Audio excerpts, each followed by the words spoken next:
രാവിലെ എണീറ്റപ്പോൾ തന്നെ ഞാൻ ക്യാമറ എടുത്ത് ഇറങ്ങി ആ റിസോർട്ട് ഒന്ന് പകർത്താൻ വേണ്ടിയിട്ട്. ക്യാമറ എടുത്തിട്ട് ഞാൻ ഇറങ്ങിയപ്പോൾ തന്നെ എനിക്ക് മനസ്സിലായി ഇത് ചില്ലറ റിസോർട്ടല്ല, അടിപൊളി ഒരു പ്രീമിയം റിസോർട്ടാണെന്ന്. രാത്രി വന്നതുകൊണ്ട് ഞങ്ങൾക്ക് ഈ കാഴ്ചകളൊന്നും കാണാൻ പറ്റുന്നില്ല, പക്ഷെ പകലെ ഈ കാഴ്ചകൾ കണ്ടുമ്പോൾ ഞെട്ടിപ്പോയി. ഫാമിലി ആയിട്ടും ഫ്രണ്ട്സ് ആയിട്ടൊക്കെ വന്നിട്ട് എൻജോയ് ചെയ്യാൻ പറ്റിയ ഒരു അടിപൊളി റിസോർട്ട്. ഈ റിസോർട്ടിനെ കുറിച്ചുള്ള കൂടുതൽ ഡീറ്റെയിൽസ് അറിയാൻ വേണ്ടിയിട്ട് താഴെ ഞാൻ ഒരു നമ്പർ കൊടുക്കുന്നുണ്ട്, ആ നമ്പറുമായിട്ട് ബന്ധപ്പെടുക. അങ്ങനെ റിസോർട്ടിൻ്റെ കാഴ്ചകൾ കണ്ട ശേഷം സ്വിമ്മിംഗ് പൂളിൽ കുറച്ച് നീരാടി.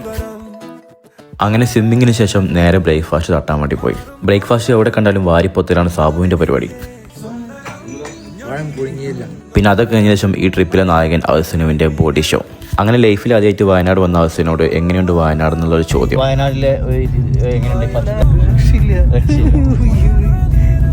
അങ്ങനെ ഈ യാത്ര വയനാട് ചുരക്കറങ്ങിയതിനു ശേഷം നേരെ കോഴിക്കോട്ടേക്ക്.